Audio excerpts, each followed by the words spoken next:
Ahora sí, ya que estamos grabando, bienvenido entonces a la nueva sesión del curso de Salud Pública. Hoy día tenemos invitado entonces, como decía, al señor Carlos Raves Letelier. Él es sociólogo de la Universidad de Valparaíso, subdirector de la Fundación Viña Futuro, investigador e escritor de la región y también colaborador en el Departamento de Salud Pública. Por lo tanto, hoy día aprovechemos esta sesión de epidemiología de las adicciones. Le doy nuevamente la bienvenida, Carlos. Le dejo ya la pantalla y el micrófono. Recuerden que pueden ir dejando sus preguntas en el chat y al final, como siempre, vamos a tener una sesión plenaria y entre medio también pueden levantar la mano y hacer las preguntas que quieran, ya para que vayamos haciendo de esto una conversación. Así que bienvenido, Carlos, y muy buenas tardes a todos y a todas. Muchas gracias, Lorna. Quiero agradecerle en general a todo el equipo del Colegio Médico, que como muy bien dices tú, como lo ha dicho también Dora, Roberto, estamos viendo un cambio de paradigma. Y la idea es que ustedes tengan una experiencia lo más dinámica posible en cómo la salud se puede ver desde un enfoque multidimensional y, como habíamos hablado con el equipo, intentar tocar desde la epidemiología de las adicciones tres puntos grandes que serían en Chile el tema de las adicciones y el autoconsumo de medicamentos, que se tiende a medir en el índice de malestar del 90 hasta el 2020. Después vamos a tocar el enfoque de la salud pública como una política de Estado, que tiene que ver con el proceso que estamos viviendo también en Chile, donde la medicina social históricamente siempre ha sido relevante, lo fue relevante en la época de Allende, en la época de Cuscroque, en la época de Kaplan, hoy día también con el vicepresidente de la Convención, Domínguez, también lo sigue siendo, y vamos a cerrar haciendo un vínculo de la salud como un derecho fundamental en la Constitución, y haciendo un llamado también a que las universidades se puedan incorporar al proceso constituyente, entendiendo a este como un medio más que un fin en sí mismo, y que este también va más allá de la convención. Todos tenemos algo que aportar con un grano en lo que estamos viviendo en Chile. El tema que nos convoca es un tema que ha generado muchos estudios en Chile y en el mundo, en Latinoamérica, respecto de cuáles son las causas que hay detrás de las adicciones, y nosotros lo vamos a intentar enfocar desde una perspectiva amplia, sociocultural. Vamos a abordar las tendencias del autoconsumo de medicamentos, también vamos a tocar el tema de las drogas, el alcohol, y en relación al entorno al que estamos, los barrios, ¿no es cierto?, la familia, las redes comunitarias. Habitamos en contexto, ¿no es cierto? El rol que cumplen fenómenos como la segregación, que es la marginación de los barrios, ¿no es cierto? No es lo mismo una persona que vive bien acomodada en el plan y que tiene transporte, vivienda, educación, a la persona que vive en la semiperiferia, que está lleno de campamentos, de toma, de drogadicción, de violencia intrafamiliar, de tráfico, la pobreza multidimensional, en los patrones de consumo desregulado de medicamentos, y lo que le comentaba recién, que era el denominado índice de malestar, que se ha medido no solo cuantitativamente, no es solo la cantidad de fármacos o medicamentos que la gente de repente autoconsume, sino que es un aumento también en la desregulación de los comportamientos de las personas, producto de estar imbuido en este tipo de práctica donde se saltan al químico farmacéutico, se saltan la farmacia, de repente se saltan la parte pública, y se están automedicando también porque no están muchas veces cómodos con el modelo de sociedad, con el barrio que están viviendo. Hacemos ahí un puente entre el contexto, la relación que existe en Chile entre el modelo de sociedad, que es lo que nos articula, y una serie de desequilibrios psíquicos y anímicos.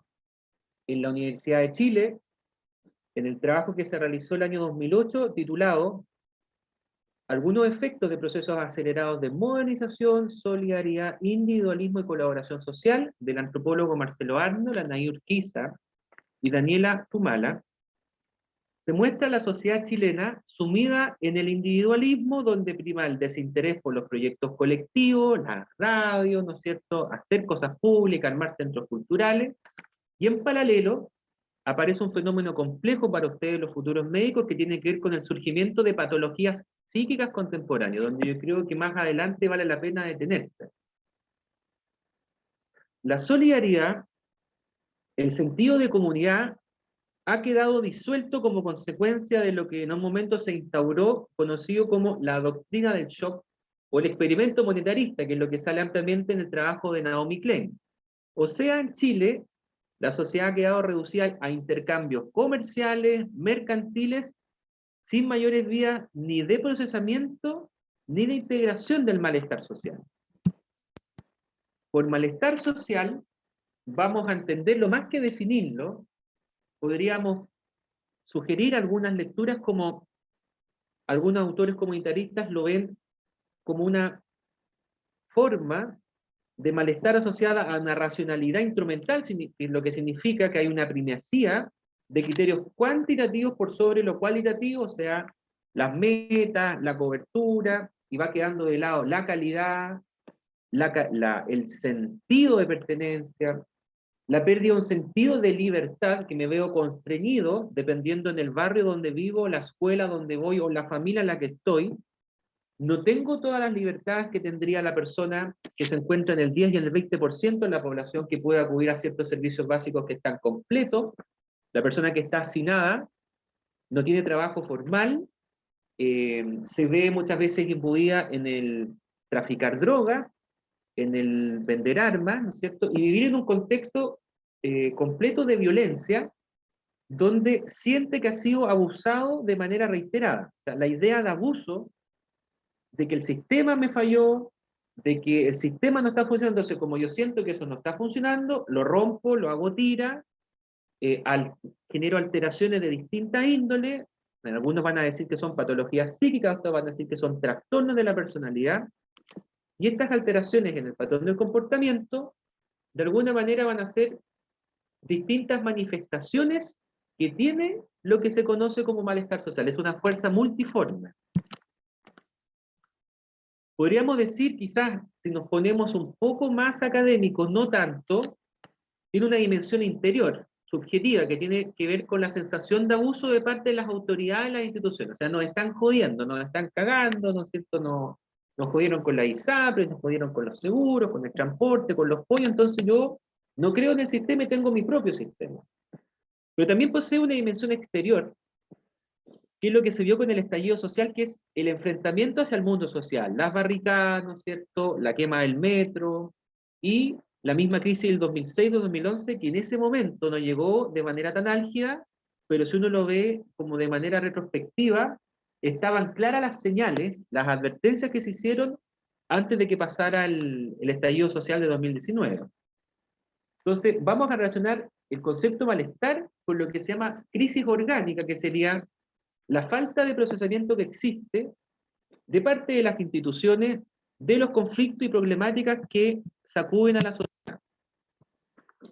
El estudio cultural de la desigualdad que se hizo en Chile a cargo del colega Mayol, Carla Azócar y Carlos Azócar, llamado El Chile Profundo también, nos permite sumergirnos, hacer un lente, en el caso de que nuestro país, los sectores más pobres, no es casualidad, son los más contaminados con peores resultados educativos.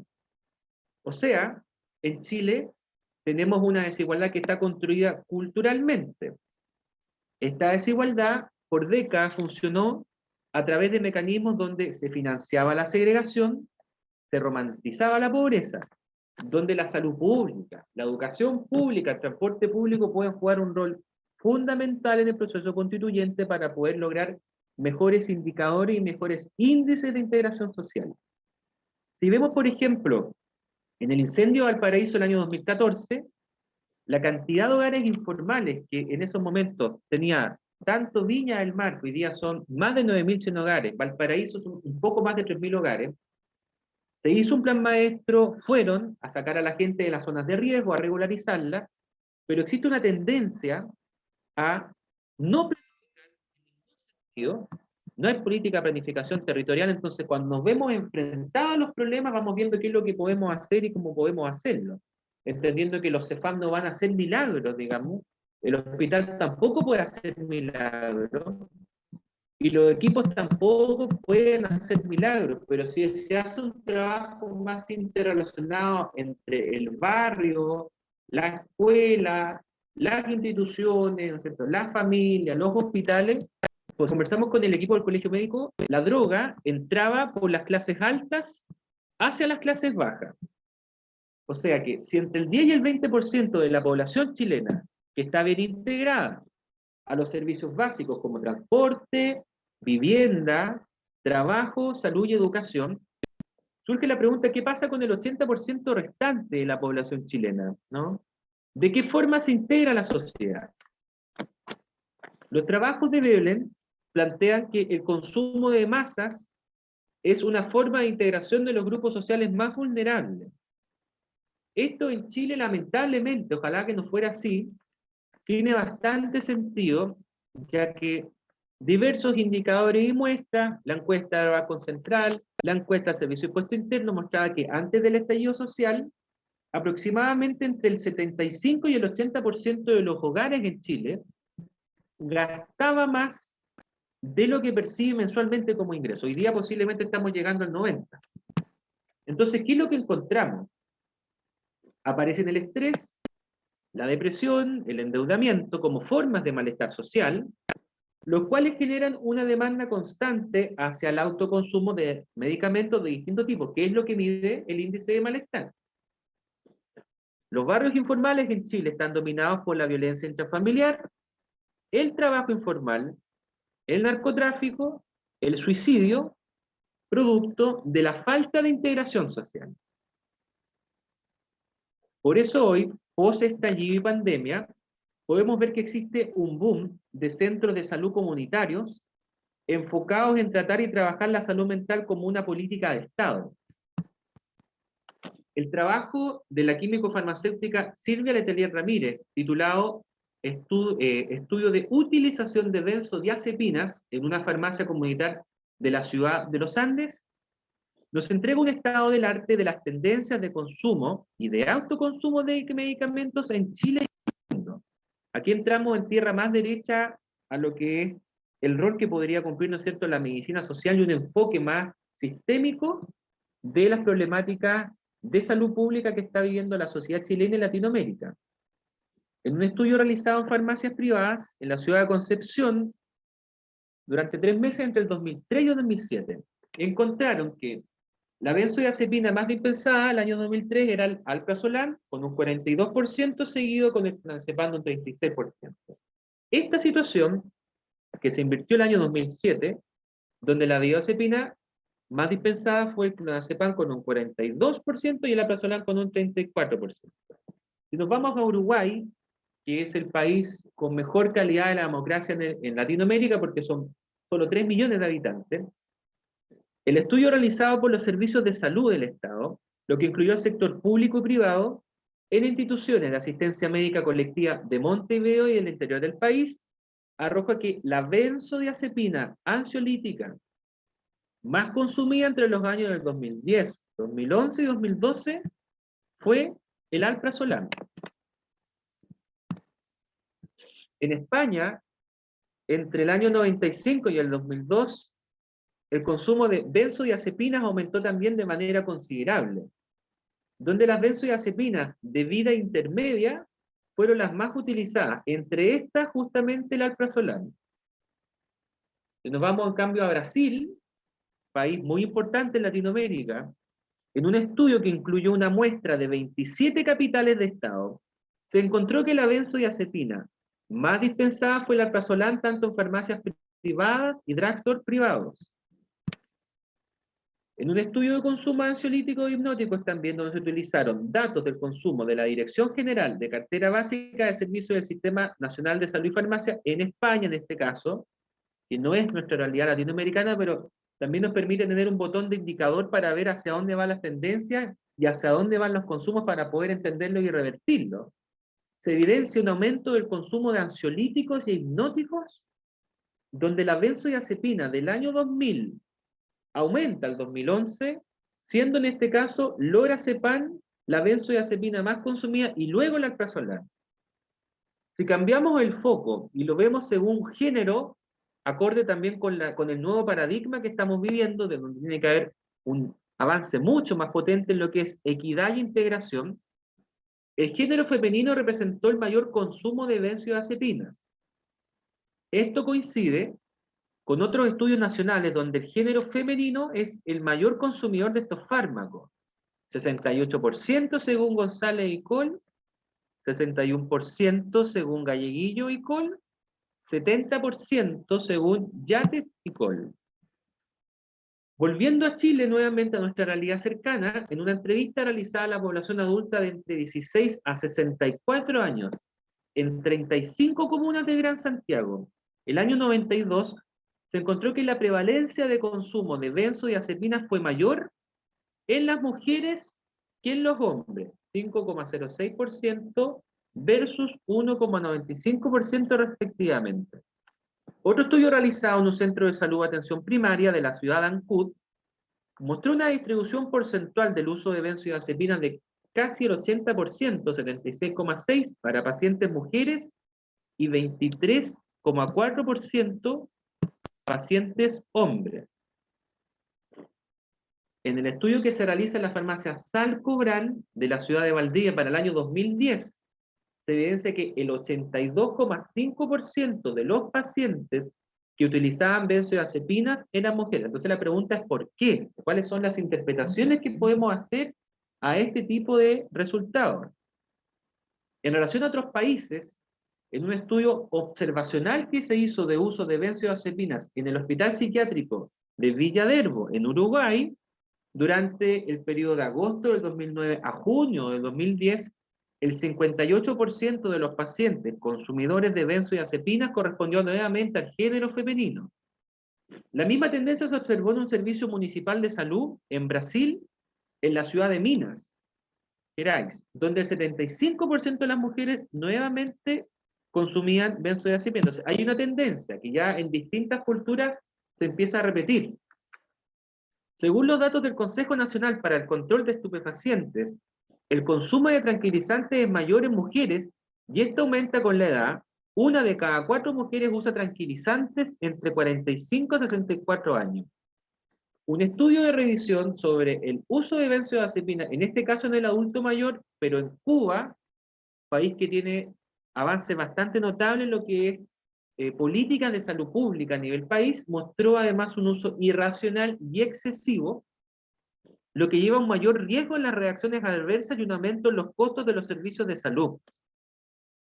Por ende, el uso de benzodiazepinas, puede ser otro fármaco también, no solo trae riesgos de adicción, también afecta la seguridad del paciente, sobre todo a medida que aumenta la edad.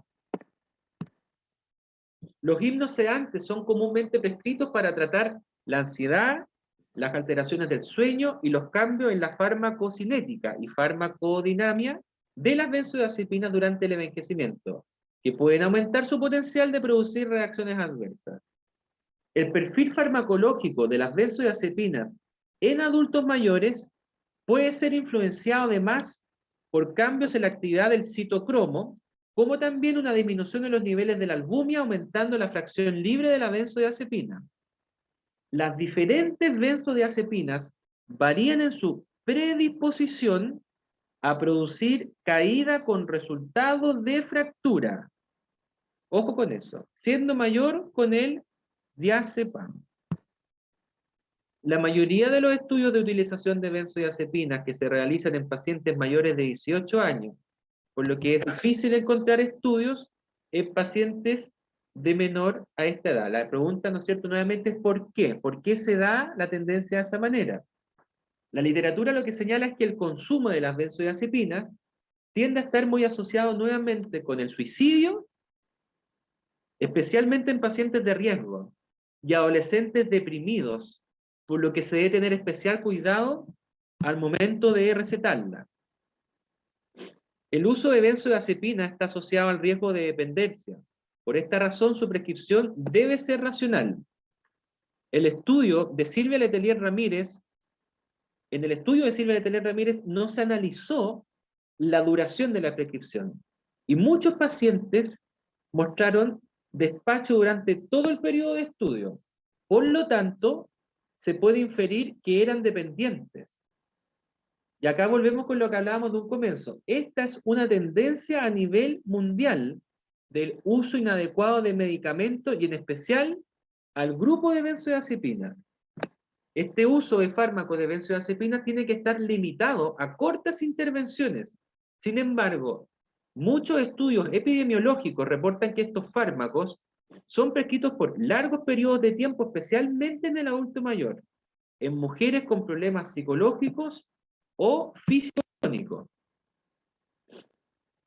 Es sabido que la dependencia de las benzodiazepinas a menudo conduce al empeoramiento gradual del cuadro clínico, deterioro social y puede llevar a la simultaneidad del alcoholismo y el abuso.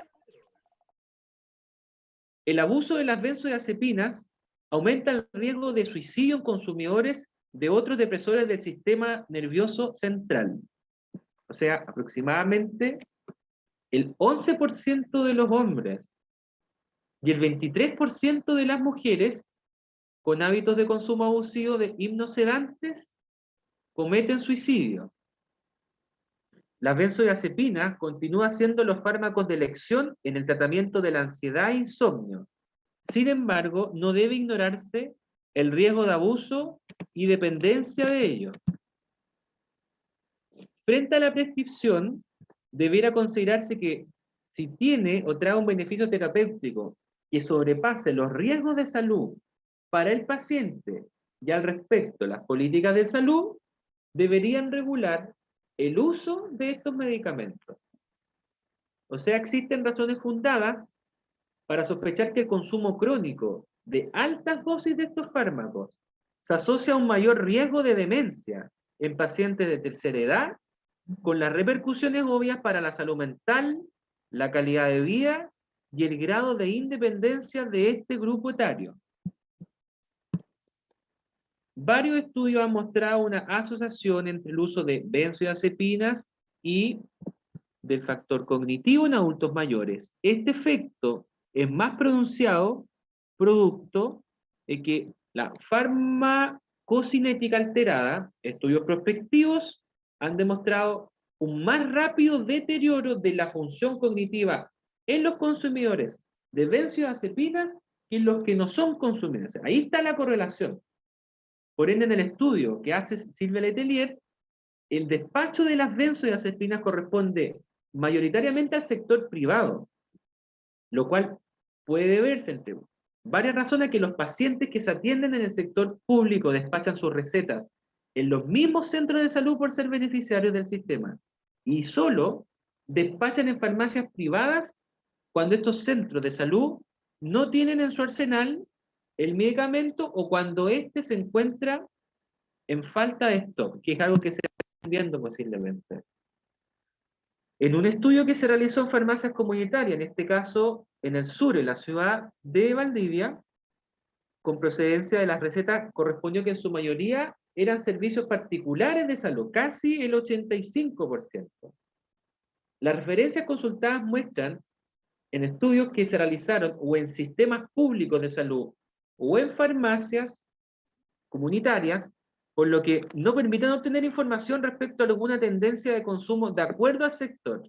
Y en aquellos en que el estudio incluyó ámbito público y privado, no se hace mención a cuál es el sector que tiene predominio en las prescripciones. En el estudio de Silvia Letelier, los médicos generales fueron los mayores prescriptores de las benzodiazepinas, siendo muy baja la descripción por parte de médicos de especialidades relacionadas con patologías del sistema nervioso central. Eso es importante recalcarlo. Los resultados son coincidentes con la literatura consultada. Danger, en 1988, encuentra que las prescripciones de ansiolíticos existe un predominio de médicos generales. Galleguillo encontró que la prescripción de benzodiazepinas era realizada en un 74,5% por un médico general. Yates encontró que el médico que más prescribió benzodiazepinas durante los años de estudio 1988, 2003 y 2007 también era un médico general con un 49% en el 88, 48% en 2003, 43% en 2007. Un estudio de Fritz mostró que las personas que consumían benzodiazepina y que estaban bajo control médico mayoritariamente lo hacían con un médico general. En Argentina, Milazzo, al revisar recetas de psicofármacos, gran parte fueron prescritas por médicos no psiquiatras. Vilches encontró un 33% de prescripción de médicos generales que indicaban principalmente benzodiazepinas. Y en un estudio de Caprara, el 82% de los encuestados manifestó que había recibido benzodiazepinas por indicación de médico general y no psiquiatra. En el estudio de Silvia Letelier, solo 76 recetas, 1,5%, incluía el diagnóstico médico, el cual correspondió principalmente a síndrome ansioso, lo que estaría indicando que solo un escaso porcentaje de prescripción de benzodiazepina estaría de acuerdo a su indicación principal. Sin embargo, en nuestro país no es obligación incluir en las recetas el diagnóstico médico, por no ser este una obligación y también por el respeto a los derechos de privacidad del paciente. Para ir cerrando, otros estudios realizados mostraron que el principal diagnóstico fue el síndrome ansioso. Sin embargo, no toda la información procedía de revisión de recetas médicas, ya que algunos estudios incluían revisión de fichas o cuestionarios que se aplicaban al paciente. En relación a su naturaleza, la receta médica es un instrumento extendido por un profesional de la salud en el ejercicio de su profesión y es legalmente entendida como un instrumento privado.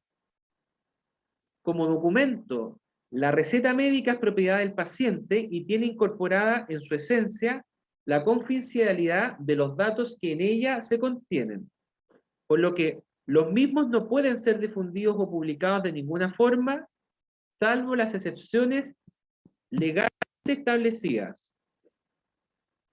El Código Sanitario establece que la receta médica es un documento reservado y como tal solo puede darse a conocer su contenido previa autorización expresa del paciente. En un estudio que se realizó en Nueva Zelanda, se mostró que el consumo de benzodiazepinas posterior al incendio que afectó una fábrica de juegos artificiales aumentó a casi el doble entre las víctimas de dicha tragedia. Esto estaría indicando que estos fármacos son más consumidos después de algún hecho dramático o catastrófico. Ahí también hay una correlación interesante. Recientes estudios han mostrado que estos fármacos no son de primera línea en el tratamiento de desórdenes postraumáticos, ya que los riesgos de su uso superan a los beneficios a corto plazo, aumentando así el riesgo de dependencia, depresión, pudiendo incluso agravar la condición para la que fue prescrita. Cerrando con lo que habíamos hablado en el colegio médico para articular el enfoque de la salud pública con una política de Estado a nivel país, necesitamos contar con políticas públicas territoriales, planes de desarrollo local, que permitan aterrizar la nueva agenda país. O sea, es necesario contar con autoridades locales que tengan visión de desarrollo, competencia, equipos locales bien coordinados con capacidad de administrar recursos y desarrollar proyectos estratégicos. Necesitamos avanzar hacia una concepción de la salud como un derecho social garantizado, vinculado con el proceso constituyente y con la agenda de descentralización, entendiendo, como habíamos dicho en un comienzo, al proceso constituyente como un medio, más que un fin en sí mismo para avanzar un nuevo modelo de sociedad, y entendiendo al proceso constituyente como algo que va más allá de la convención. En ese sentido, creemos que es clave el rol de las mesas de trabajo y los dejamos invitados a trabajar de manera sistémica entre universidades, fundaciones, centros de estudio, gobiernos regionales. Quedo abierto a ampliar la conversación y a todas las preguntas que ustedes puedan tener al respecto.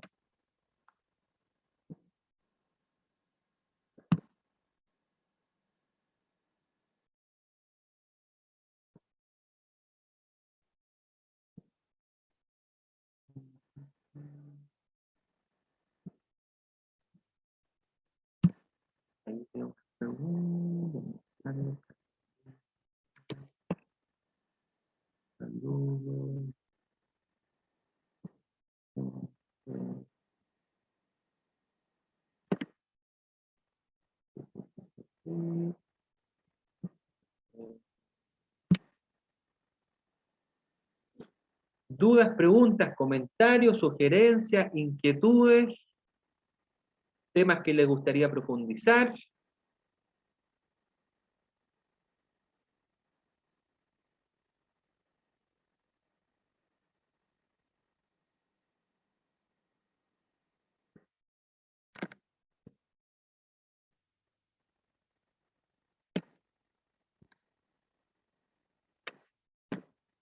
Carlos,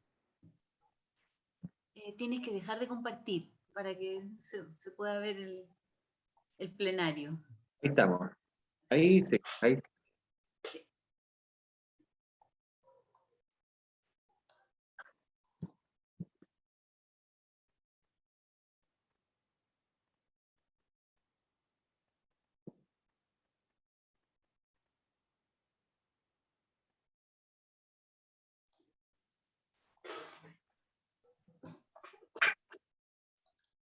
Avante, adelante ahorita. Bueno, existe el concepto, digamos, después de todo esto que ha significado la pandemia, que habría disminuido el abuso de alcohol y de otras sustancias, porque fundamentalmente lo que ha aumentado es los problemas de salud mental, ¿ya? Y eso en el fondo tendría un poco que ver con eso es lo que yo he escuchado decir a los medios informando acerca de esta situación. ¿Tú estás de acuerdo con eso?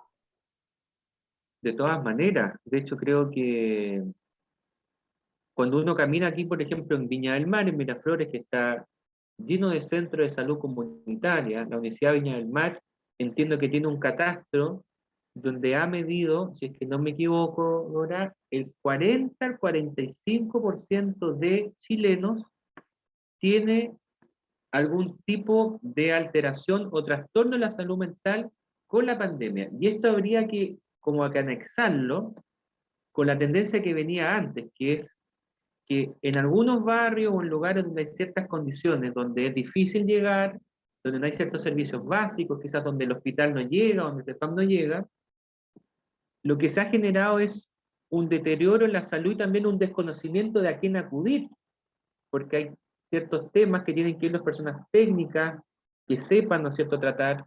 Acá en Viña del Mar, supe producto de organizaciones que trabajan al lado del Hospital Gustavo Frique, que ha sido caótico también, y creo que en eso hay que ser justo, no sé cómo lo ven los alumnos, no sé cómo lo ven los muchachos, hasta qué punto los hospitales y los equipos, ¿no es cierto?, pueden dar abasto con la cantidad de demanda y con la cantidad de problemáticas que están llegando hoy día, porque si en el pasado las personas llegaban por lesiones o por cosas muy puntuales, con la pandemia, el enfoque de la salud pública tuvo que volverse de alguna manera multidisciplinaria y la gente empezó a llegar por los problemas asociados al COVID, por estrés, depresión, crisis de pánico, ¿no es cierto? Y una vez al volver al barrio, lo que se observa es que la dinámica ya no es igual, o sea, incluso con hibridez, incluso con todo lo que se ha logrado, con todo lo bueno que se ha hecho, ya las personas, su comunicación, el mismo encierro, qué sé yo, el WhatsApp, ha generado también un aumento de esto que llaman el malestar, que la gente anda molesta, que cuesta comunicarse, entonces es complejo pensar que solamente una institución pública con un grupo de profesionales va a poder resolver algo que es de la sociedad. Y ahí como que toma sentido esta idea de que varias organizaciones están haciendo política de salud mental, tienen sus propias metodologías, equipos psicólogos, psicopedagogos, médicos a nivel de barrio, como no dan abasto los equipos, porque es mucha la problemática, lo están tocando como por sectores, entonces me da la impresión que esto también podría de alguna manera quizás modificar la formación docente, acordándonos que antiguamente hemos tenido médicos muy destacados que han tenido un enfoque amplio en la salud. O sea, no es algo utópico, no es algo tan sui generis pensar que hubo políticos, alcaldes, que eran médicos y que justamente pensaron en tener hospitales o clínicas para poder resolver estos problemas básicos que tienen las ciudades.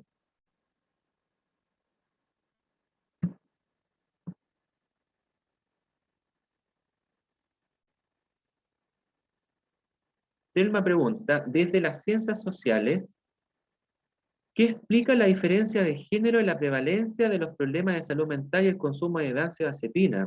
Oye, excelente pregunta. Me atrevería quizás a confidenciar, que esto lo hemos hablado mucho con mi mamá, que es química, y yo que soy más, entre comillas, social, que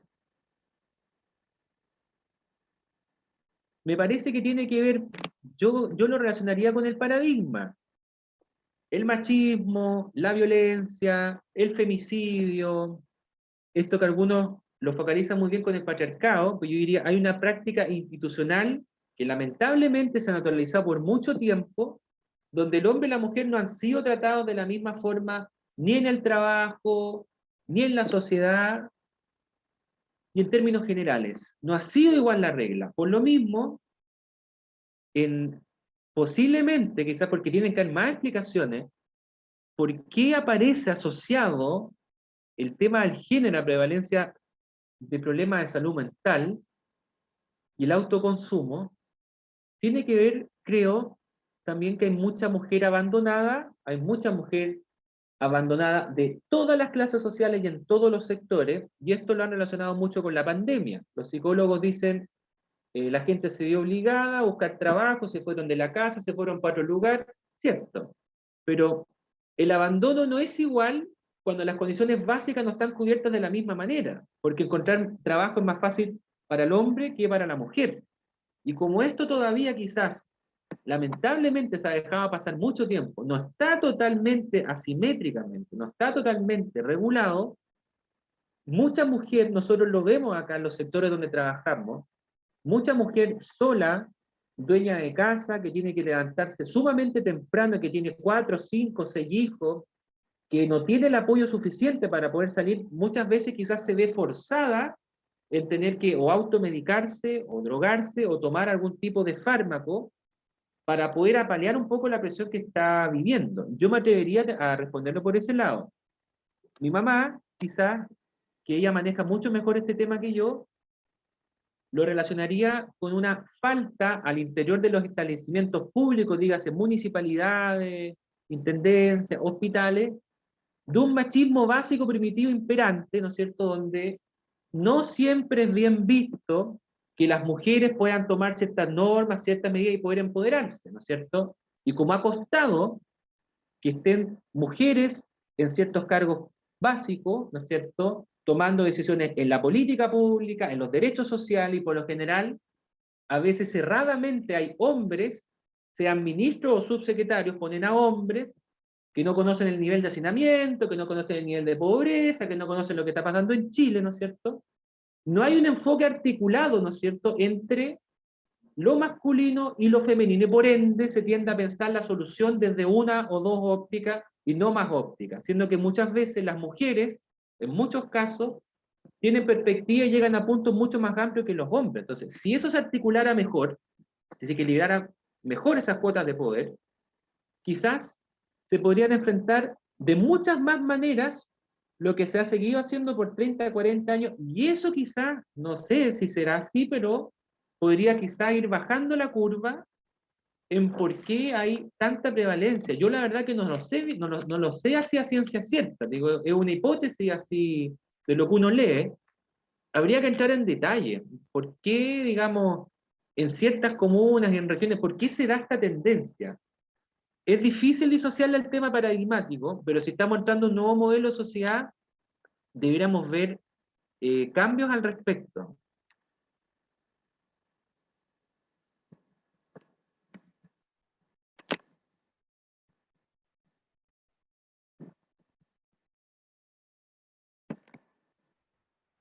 Dice Telma ahí que si la prevalencia de trastornos emocionales fuera similar, pero la consulta y uso de psicofármacos es mayor en mujeres, ¿cómo canalizan los hombres su malestar psíquico-social? Eso da para una hora, yo creo, la respuesta.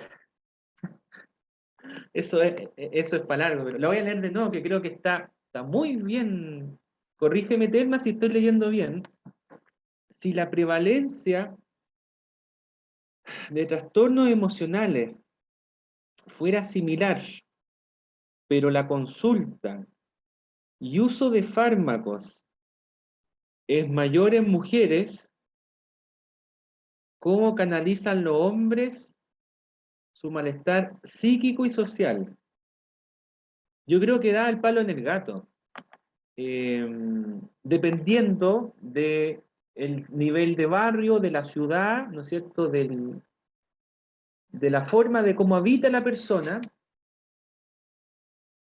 Hay un escritor chileno, Alberto Fuguet, que arriesgó la hipótesis que a fines de los 90 y comienzo del 2000, el hombre canalizaba el malestar psíquico-social consumiendo cocaína en los sectores más altos, por eso decimos que la droga entra de los sectores altos a los bajos, y con distintos tipos de violencia. Yo ahí creo, no soy psicólogo, pero en las herramientas que nos dispone la psicología social, hay distintos tipos de violencias y distintos tipos de agresiones, desde el hombre hacia la mujer y viceversa. Psicológicas, físicas, comunicacionales.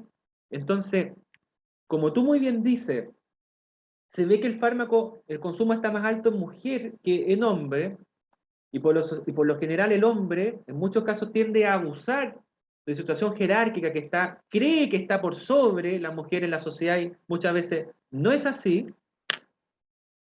La forma en cómo esto se canaliza o se utiliza lamentablemente puede estar normalizado culturalmente, o sea, el maltrato sistemático de distinto tipo. Maltrato físico, maltrato verbal, maltrato con los hijos, el abuso de poder, y ahí llegamos al concepto nuevamente de malestar, que en muchos casos que el hombre o la mujer se siente que ha sido abusado por las instituciones porque o lo estafaron, o el sistema no le cumplió, o tiene un problema X, ¿no es cierto? Tuvo algún tipo de problemática laboral, etcétera. Cuando esto se canaliza a nivel de barrio, a nivel de familia, hay barrios que ya están configurados, ya están normalizados con el malestar. Le pongo dos ejemplos puntuales. Acá en Viña del Mar, en la plaza de Forestal, donde murió una adolescente de 19 años que era hija de narcotraficantes, donde vivían 15 personas hacinadas en la misma casa, matan a la niña del hogar por un ajuste de cuentas, porque como la niña era hijo de narco, y posiblemente al no tener formalidad laboral, se tenía que prostituir, ¿no es cierto? La identifican a ella como la causa de los males que hay en la casa. Entonces, ejecutan a la muchacha, la ejecutan hombres, no mujeres, no es casual eso, y esta ejecución donde se vacía el malestar, donde incluso hay sectas que operan a veces lamentablemente con esa logística, se naturaliza culturalmente como que el ajuste de cuentas de este mes y de esta semana que tocó ahí atrás, le tocó a la muchacha porque la muchacha andaba vagando, ¿no es cierto? No tenía trabajo estable y vivía en esa casa. ¿Qué pasaría si el caso fuera al contrario? ¿Qué pasaría si fuera el caso de un hombre o si fuera el caso del hijo de la casa? Posiblemente la denuncia o el seguimiento o el peritaje sería distinto. Entonces, la canalización del malestar psíquico y social, que tiene una dimensión interior, que es la subjetiva, donde de repente el uso de psicofármacos quizás puede regular o puede paulatinamente mejorar, si no se acompañada, por ejemplo, con actividades físicas, trotar, gente que va al gimnasio, acá en Viña se ve que hay mucha gente que usa, qué sé yo, el espacio público, escuchar música, tener una vida ordenada, alimentarse bien, se ve que la persona está como en un círculo vicioso. Y esto no es casual que en sectores medios bajos, tiende a ser más marcado. Otro ejemplo concreto.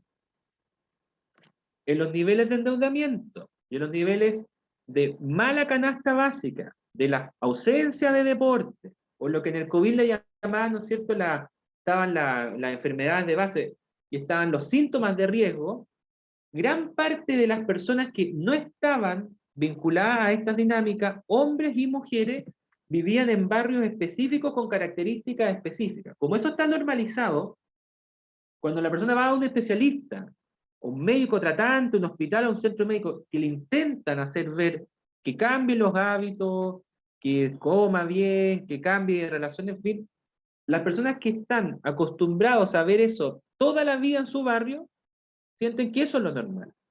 Y ahí se genera la complicación. ¿Cómo se interviene, no es cierto? Me da la impresión que, como lo está proponiendo el gobierno, que va, como es en Argentina hay políticas de Estado para la salud mental. Chile, con los indicadores que tenemos, deberá contar también con una política de Estado, no solamente en salud mental, sino multar, creo, multar y penar los distintos tipos de violencia que se han normalizado, para así quizás también frenar tanto autoconsumo de droga, de medicamento y de alcohol.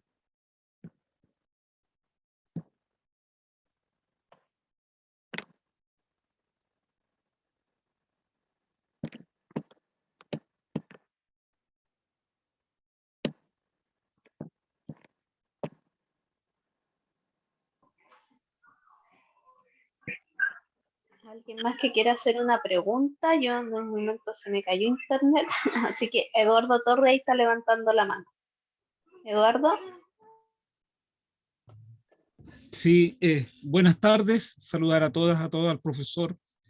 Gracias por lo que nos expuso. Y plantear, profesor, de una u otra manera, aquello que pareciera ser como que es común en el escucharlo en los medios de comunicación, o a veces en los matinales, o también escucharlo de ciertas personas en torno a esto del malestar.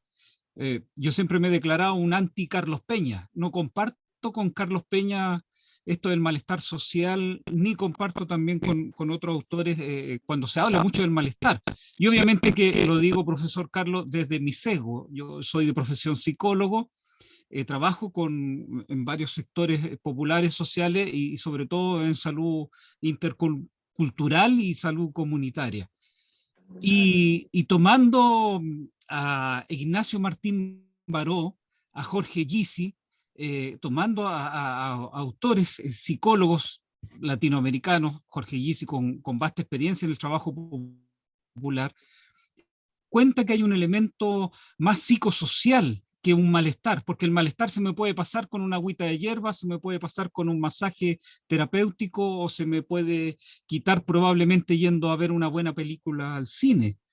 Estamos frente, profesor y colegas que están presentes acá, estamos frente a una disforia, una distimia social, que de una u otra manera, al estar presentes estos dos indicadores o estos dos síntomas desde el punto de vista psicológico, a partir de una estructura social que nos ha ido postergando, que nos ha ido marginando, entonces se ha ido cronificando en el tiempo, lo que nos lleva a una anedonia, que se hablaba mucho de la anedonia durante la pandemia, como que estaba irrumpiendo, más sin embargo ya en los años 90 Otto Kemper, destacado psiquiatra chileno, ya señalaba que le llamaba la atención los grados de irritabilidad que estábamos presentando los chilenos cuando de una u otra manera nos enfrentábamos al metro, los que estaban en Santiago, o en ese tiempo las micros amarillas.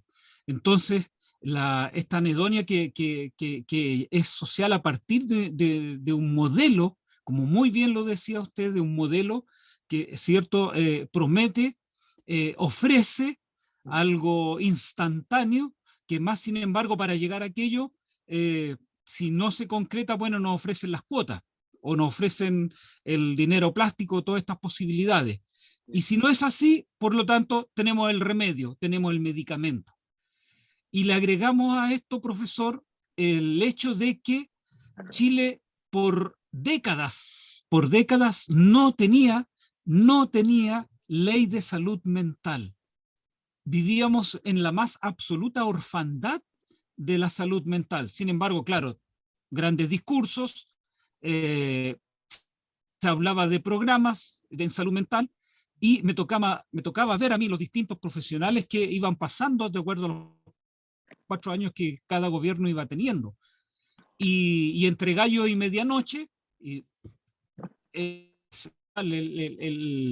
año pasado, en el más absoluto, podríamos decir, hegemonía del poder político, en que lamentablemente se le da una gran importancia al tratamiento psicofarmacológico. Entonces, profesor, aparte de este comentario, esta reflexión rápida que hago de este historial que ha vivido la salud mental en nuestro país, agréguele a eso, profesor, a su dato de investigación, que se destina menos del 0,3% del PIB en salud mental en nuestro país. De lo que se asigna a salud es escandaloso lo que se destina. Por lo tanto, los que trabajamos en salud mental casi administramos pobreza. O casi un apostolado de la salud mental. Y esta ley de la salud mental que hay que abolir, que tiene que, la nueva constitución al menos considera en sus artículos la importancia y la dignidad que necesita nuestro usuario y los que trabajamos en el área de salud mental para atender con una gran pluralidad, ya hablando de la plurinacionalidad, con multidisciplinas de intervención y no solamente dependiendo de la psicofarmacología.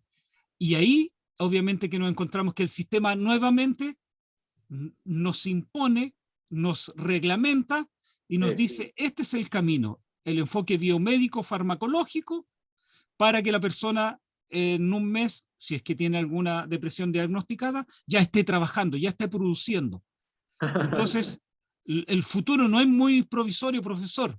O sea, sí es provisorio en relación a la medida en que cambie todo esto con una nueva constitución, pero más sin embargo, con esta ley que fue rápidamente aprobada, que nos fue impuesta y en la cual muchas organizaciones, también de pacientes, no compartían porque le daba mucho predominio al enfoque biomédico y sobre todo al tratamiento farmacológico.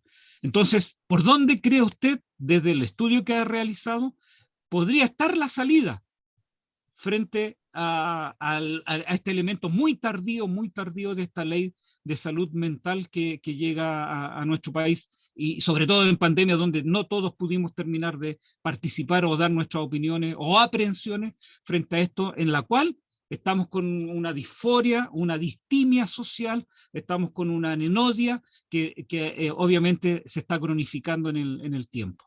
Y gracias, profesor.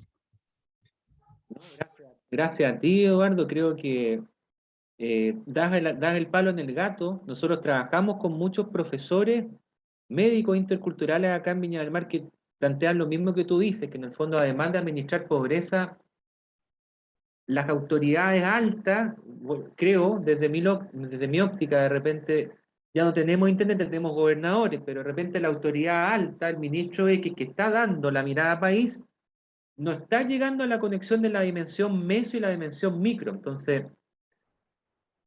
partiendo por tomar esta distinción muy interesante que tú hiciste entre el malestar y la disforia social, que efectivamente es así, este malestar es una cuestión multiforme, tiene muchos colores, muchas capas. A mí se me ocurre que, no sé si me equivoco, no se puede abordar de la misma forma algo que es demasiado multicausal. Efectivamente que hay que detectar bien de qué se trata y en qué consiste, que es lo que tú has planteado brillantemente. Muy bien. Creo que, como tú lo has señalado, diagnósticos, propuestas, las hay. Acá, por ejemplo, en Viña del Mar, el doctor Carlos Matamala, con el que varias veces nos reunimos junto con el doctor Lillo, cuando planteaban políticas de salud multidisciplinarias en base a los casos que habían visto en países más desarrollados, que no es el nuestro, no es el caso, lo que se ve es que se intenta atacar de manera sistémica este tipo de trastorno o este tipo de irritabilidad, como habla el antropólogo Arnold, molestias, frustraciones, pero creo que se ha enfocado mucho, como tú dices, el enfoque ha ido mucho al síntoma y no tanto a la causa. No sé si, por ejemplo, conoces el caso de Limache, donde la medicina integrativa antroposófica, lo que le plantea muchas veces a los pacientes es que tienen que hacer, como lo dice el doctor de síntomas chilenses, tienen que hacer un cambio de vida y no solamente esperar esta idea de que al ir a consumir un medicamento a una institución pública se va a resolver el problema. Entonces, me atrevería a decir que lo que se ha caído con el estallido, como lo grafica muy bien Mayol en el Big Bang, y lo que también con la pandemia se revuelve, es que el modelo de sociedad no podía estar solamente anclado a mantener enfermos consumiendo ansiolíticos, tranquilizantes, endeudados, estresados, etc. Porque yo entiendo que hay gente que va a decir, ¿y quién va a querer que en un sistema haya tantas personas enfermas? Lo que si uno cuadra datos, cuadra demanda por medicamentos, niveles de estrés, niveles de depresión, que efectivamente es un fenómeno mundial, en Chile, como tú lo has dicho muy bien, se ha tendido a como cosificar el problema o se ha tendido a normalizar, en el sentido de que el fútbol, la evasión en distintos medios, los matinales, ¿no es cierto? El día a día, ¿no? Olvidémonos lo que está pasando, sí. Esto es así, no hay nada que hacer. También ha generado, creo, la importancia de tener como una educación de salud preventiva, o sea, explicarle a las personas que no normalicen patrones y conductas que pueden tener distintas salidas. Y ahí voy un poco a lo que tú planteas, que da para un libro, da para una política pública, el tema de que cómo somos capaces de hacernos cargo de un problema que nos afecta en todas las dimensiones. No estamos siendo productivos en el colegio producto del malestar y la disforia social que tú dices. No estamos siendo productivos en el trabajo porque no estamos concentrados, ¿no es cierto? Tampoco conocemos al vecino, no sabemos relacionarnos. Entonces, creo que en una solución eh, ecosistémica o multidimensional, donde barrios trabajan lo que tú estás haciendo, a nivel micro, vinculado a colegios, con un enfoque público de la educación de calidad, vinculado a centros de salud familiares y hospitales, con un enfoque también de educación como derecho social garantizado, puede quizás ser más certero que la autoridad que está viendo lo macro, la autoridad que está viendo la cantidad de hospitales, la cantidad de cobertura y que no ve el otro detalle. Las universidades, creo, las fundaciones, los centros interculturales, en conjunto, en mesas de trabajo, como se ha hecho en los cabildos, quizás podemos ir aclarando el diagnóstico, porque pienso, Eduardo, no sé si te parece, muchas veces creo que el error está en que se cree que está identificado el problema y te dicen el problema es X, y a veces el problema no es la pastilla, a veces el problema no es el psicofármaco, no es el el problema es el barrio, el problema son las condiciones, el tipo de trabajo. Entonces, si vamos mostrando que la radiografía es más múltiple de lo que se muestra, que el problema es X, Y, Z, Y, ¿no es cierto? Quizás se pueden abrir distintas formas de integración social. Y tomando ese ejemplo de Argentina, que a mí por lo menos me hace ruido, de que ¿por qué no podemos contar con una política de Estado en materia de salud mental, pero que sea pensado a la escala de barrio y la comuna? Que es lo que hacen muchas organizaciones como la también en la que tú estás. O sea, no le podemos dar el palo al gato desde la ánfora, desde la oficina en Santiago, ¿no es cierto?, con aire acondicionado. No le damos el palo al gato allá. Pero si escuchamos a las autoridades locales, si escuchamos a gente como tú, si escuchamos de repente al vecino, ¿no es cierto?, de repente al médico que está metido como Dora, como la gente del colegio médico, si les damos más potenciales, más capacidades, yo creo que podemos ir afinando de que nos estamos atacando las causas, no solo los síntomas, ¿no es cierto? Y la plata que se gaste, porque se ha gastado mucha plata en las vacunas, millones de millones.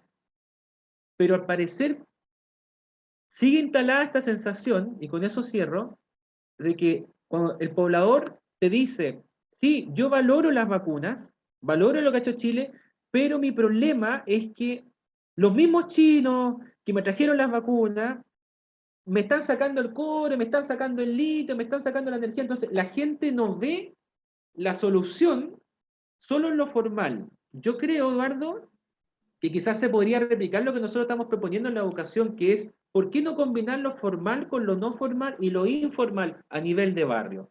Como lo hizo Medellín, ¿no es cierto? Y darle más autoridad a los vecinos, que también ellos puedan hacer propuestas a los problemas que tienen, y no esperar de repente estas soluciones mágicas que va a venir una autoridad arreglando el problema. Ya no es tan fácil, pues ya no es tan viable sacar un conejo, ¿no es cierto?, el sombrero y decir, para toda esta gente que tiene estos problemas vamos a recetar todo este tipo de medicamentos. La solución tiene que ser integrada, ¿no es cierto? El barrio, la calidad de vida, la percepción de bienestar. No puedo vivir sano si estoy asustado, no puedo vivir sano si tengo miedo, ¿no es cierto? Si no tengo estabilidad laboral, si mi familia está trastornada. Entonces creo que tenemos que tener autoridades también, autoridades locales, no nacionales, que estén más vinculadas con el territorio. No puede ser posible que las autoridades que están con una responsabilidad tremenda, por ejemplo, acá en el caso de Viña del Mar, las autoridades de seguridad no pueden estar viajando a Europa en contexto donde tú necesitas tener una cuadrilla, te necesitas tener gente metida en lo que está pasando, porque como no está respondiendo la autoridad y nadie asume nada en el sentido de que si no llegaron a ese asesinato que había en la esquina, se puede llegar antes, según yo. Y eso da para quizás para otra conversa más grande. Yo creo que se puede hacer, como tú has dicho, de muchas maneras y tomar los trabajos que hay. Pues. Propuestas, tú sabes que las hay. No las han considerado, no las han querido escuchar muchas veces. Creo que ahí las mesas de trabajo de septiembre hacia adelante tenemos años para trabajarlo. Si trabajamos asociativamente, tengo esperanza, tengo confianza de que se le puede pegar más completamente. Si cada uno sigue en su parcela, ¿no es cierto? Cada uno sigue en su proyecto, quizá va a costar un poco más de tiempo salir.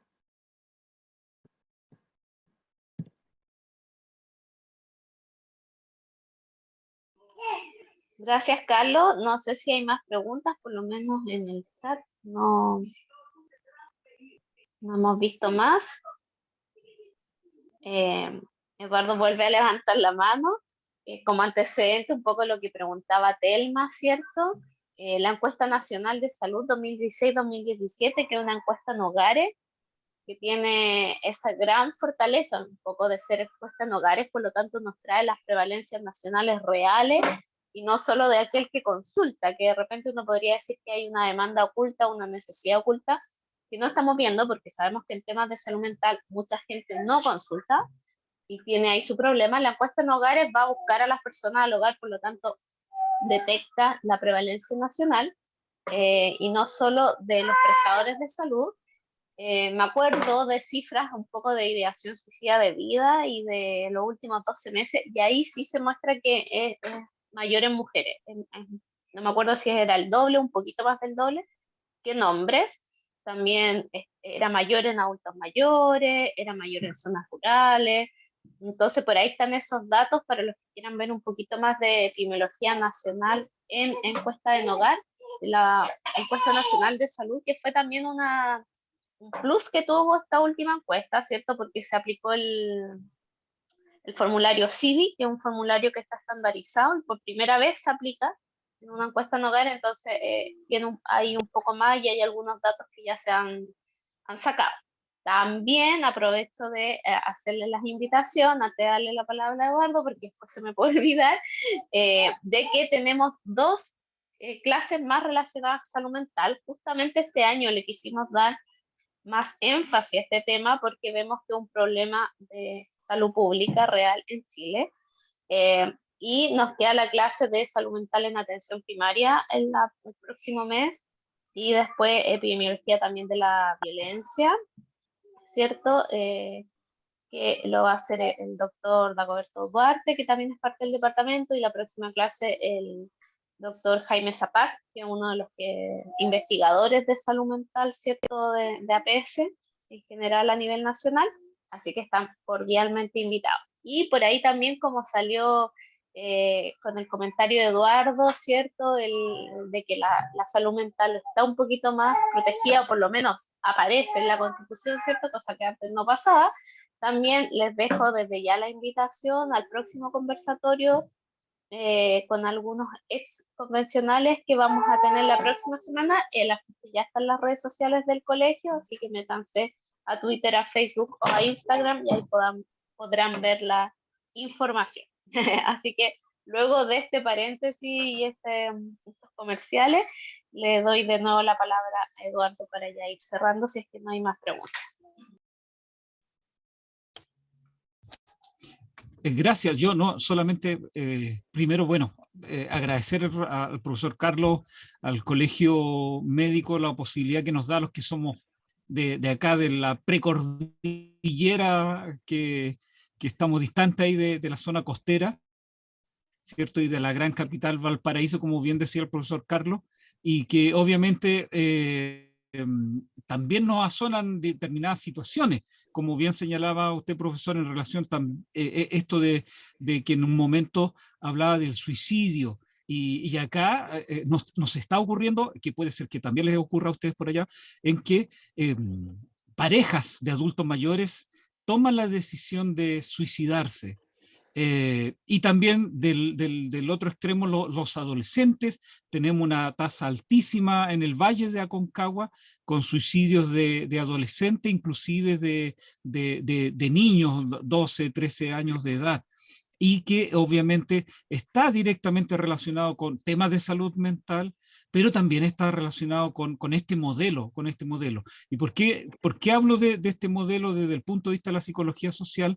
Porque en la primera clase que tuvimos en este curso, con el profesor Mario, él nos planteaba lo mismo que usted nos hace reflexionar en torno a esto de las adicciones, que el capitalismo, lo voy a leer textual, el capitalismo busca privar a las personas de sus capacidades de autodeterminación.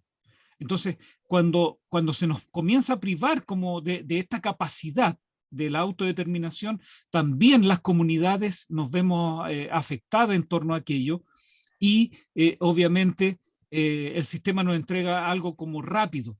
Y en torno a eso yo quiero preguntar, no está dentro de su exposición, pero puede ser que tenga alguna información, algún estudio al respecto, en el que a mí y a un grupo de otros colegas nos resulta preocupante el nuevo modelo desde el punto de vista de lo digital, de lo cibernético, que si bien se consolidó mucho más o tuvo fundamento a partir de la pandemia, pero sin embargo ya antes del 2020 me ha tocado casos por la atención clínica de atender ya muchas personas en relación a la adicción al mundo digital.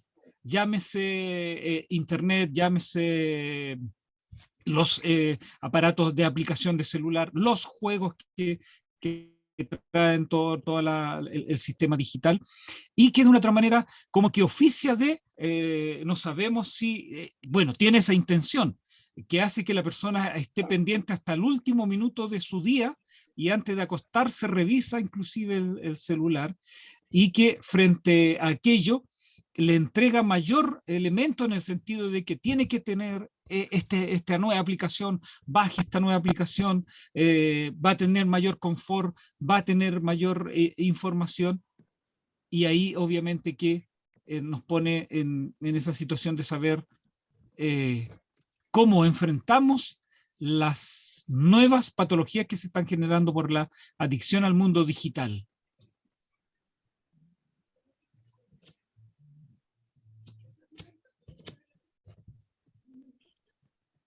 Muchas gracias, Eduardo. No sé si Carlos quiere hacer un último comentario. No hay preguntas en el chat. Ahí apareció. No, no es una pregunta. No sé si quieres hacer algún último comentario.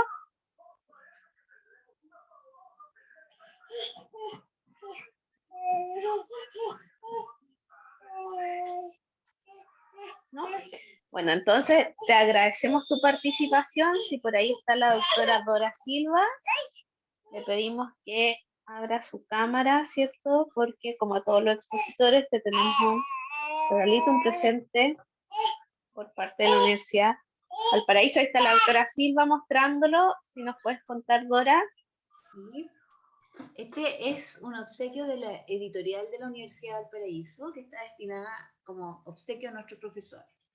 En esta oportunidad te queremos hacer entrega de un libro de Hervé Clair que se llama La otra cara de Dios, que yo creo que va a ser interesante, sobre todo considerando tu experticia, que dice que esto le propone al lector un viaje en un estilo conversacional y cercano. Se trata de ir a la búsqueda de una realidad inefable y oculta, la otra cara de Dios, que no tiene nada que ver con el Dios en el que decimos creer o en el que nunca hemos creído. Claire nos invita a recorrer, entre otros, los senderos fascinantes del Islam en su vertiente mística, nos devela un hinduismo poco conocido y nos entrega las llaves de una teología cristiana negativa. En fin, creo que va a ser interesante para ti y con cariño y gratitud por tu contribución a este curso. Oye, Te lo vamos a hacer llegar. agradecido, muy, muy agradecido. Tengo algunos minutos para responderle a Eduardo, ¿sí? Sí, Cortito, nos abdujeron los extraterrestres, Eduardo, pero hay dos conceptos que creo que son clave, que apuntan a lo que tú has dicho, que es, no sé si has escuchado hablar al filósofo La Rosa, que habla de este capitalismo cognitivo, que efectivamente él dice que está como mal entendido el tema de la tecnología, que tiene que ser un medio y no un fin en sí mismo. Entonces, con la pandemia lo que iba a pasar en 5, en 8 años, pasó en 2 años con mucha fuerza. Yo creo que todavía tenemos tiempo para darle un efecto integrado desde la salud, desde la educación, a que la modernidad líquida, entendida como la generación de insatisfacción de necesidades básicas y la dependencia a necesidades artificiales, ¿no es cierto?, el endeudamiento, comprarse el plasma, etcétera, etcétera, etcétera, etcétera, yo creo que se pueden corregir con un enfoque, como lo ha dicho Dora, de una salud pública potente como política de Estado y de una formación permanente también en los hogares. Yo creo que una de las cosas, Eduardo, que se perdió en los cerros, en las poblaciones, en las comunas, es que si bien antes con menos ingresos, con mucha más pobreza, la gente leía más. La gente leía, se informaba, escuchaba la radio, en fin, estaba como más metida en el tema de la cosa pública y también proponía más, pues no eran solamente consumidores.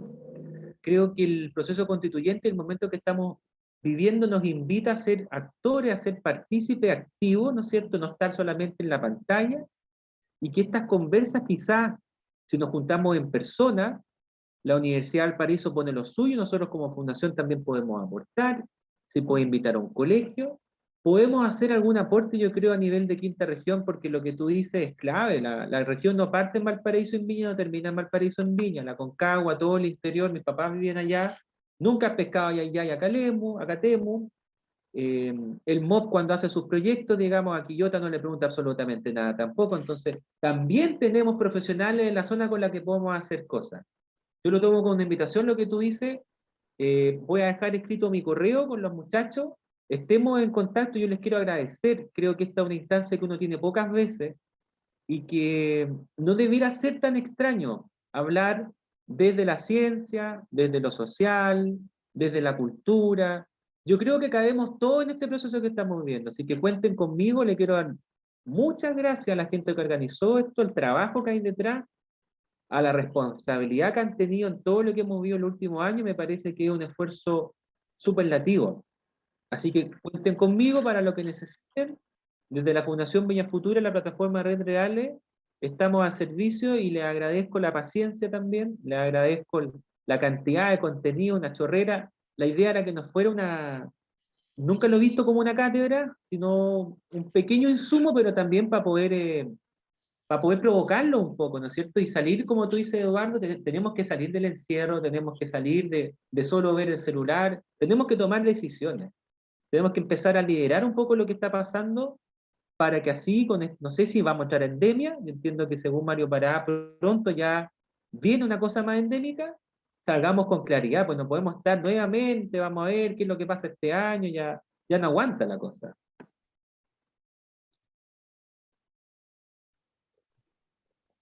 gracias Carlos por tu exposición nuevamente. Bueno, y a todos los que participaron en la clase, yo creo que también nos hemos acostumbrado, como decía un poco Eduardo, también, es que la salud mental lamentablemente ya está como una endemia en el país. Entonces ya cuando se hablaba de la ola de violencia, parece que cada vez más son menos la ola y estamos en una meseta, ¿cierto? Entonces hay que hacer acción, hay que unificar fuerzas, como tú dices, que todos los actores podamos hacer sinergia para aquello. Y este curso siempre ha querido ser un espacio un poco de reflexión, no solo de capacitación, sino que de reflexión en los temas de salud pública, que nosotros, por lo menos los miembros del departamento, creemos que son los más relevantes a nivel nacional y que tratamos de seleccionar esos temas. Así que nuevamente muchas gracias a todos, muy buenas noches, no, buenas tardes todavía, y los dejamos invitados al conversatorio de los constituyentes y al conversatorio, o sea, y la próxima clase, ¿cierto?, de salud mental. Muy buenas noches. Chao, chao. Chao, gracias. Chao, chao.